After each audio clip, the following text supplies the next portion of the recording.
قل يا عبادي الذين أسرفوا على أنفسهم لا تقنطوا من رحمة الله إن الله يغفر الذنوب جميعا إنه هو الغفور الرحيم. Pra Allahu po të thret në emrin e robërisë: o ju robërit e mi, pra po Zotin të dëgjuam dhe të respektuam dhe unë nështrum para teje, ja Rabbel Alamin.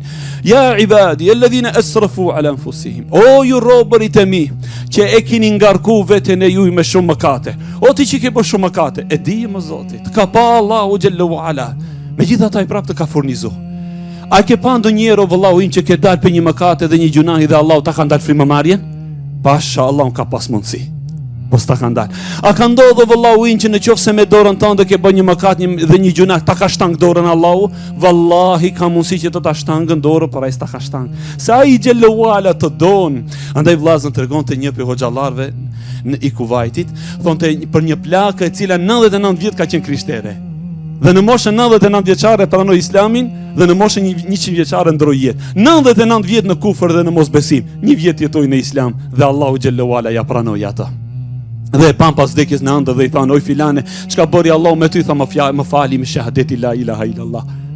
O ju robërit e mi që keni ngarku veten me shumë mëkate dhe gjunahe, mos e humni shpresën në mëshirën e Allahut, se me të vërtet Allahu Gjelle Gjelalu i falet të gjitha mëkatet. O imam, çka i tu thanë? Po pasha Allahu, të gjitha mëkatet o vëllau im, sa do të mëdhaja dhe të randa që jenë ato, të gjitha i falen Zoti.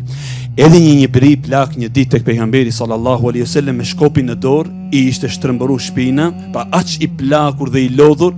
Dhe i tha: o Muhammed, pejgamberi sallallahu alaihi wasallam i tha: po urdhë filan. Tha: a e ke pa një njeri që nuk ka lanë vend pa bë mëkate dhe gjunahe? A ka tëube për atë? A e pendon, a e falen Zoti Gjellu Ala?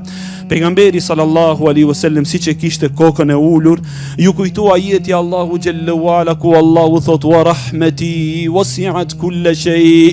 Me të vërtet mëshira ime ka kaplu gjithçka. La ilaha illallah. Mëshira e Allahut i ka kaplu gjunahet e tua. Atëherë ngriti kokën pejgamberi sallallahu alaihi wasallam dhe i tha: o filan, a e ke pranuar Islamin? A e ke thënë shahadetin la ilaha illallah? Tha: po ja Rasulullah. Tha: shko filan se Allahu ti ka fal të gjitha. Tha: vallahi, thot Enesi, e pash plakun e shkret moru gëzo. Doli pe xhamisi gëzom duke thënë: ashhadu an la ilaha illallah, ashhadu anna Muhammeden Rasulullah. Ky është Zoti ynë vallahi. O pasha Zotin në një natë pe netëve, njëri pe dietarëve duke lexuar ajetin e Allahut ku thot: vraponi pas xhenetit, gjërësia të cilit është sa qiejtë dhe toka qante deri në agimin e mëngjesit. Të nesërmen në sabah gruaja e tij tha: o imam, o filan, po pse qafeve mbram për një ajet që është shpresdhënës në realitet? Vraponi pas xhenetit, gjërësia të cilit është sa qiejtë dhe toka. Tha: oj bija e filanit, tha: si të mos qaj për një xhenet aq i madh dhe i gjerësh dhe mirë bë për këmbën tem që s'ka vend në të. O e di besa lidhësh për të në xhenet, vallahi billahi, se ne kemi një Zot që është shumë i mirë, një Zot i cili është bujar, i cili nuk e meriton për që t'i bëhet mëkat, subhane wa taala.